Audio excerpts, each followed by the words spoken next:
nursing की हुई थी और ये पहले विजिट वीजे पे आए थे और इन्हें जॉब नहीं मिली, और जब ये दोबारा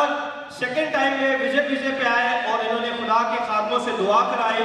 तो नेक्स्ट डे ही खुदावन ने इनकी जॉब का दरवाजा खोल दिया और खुदा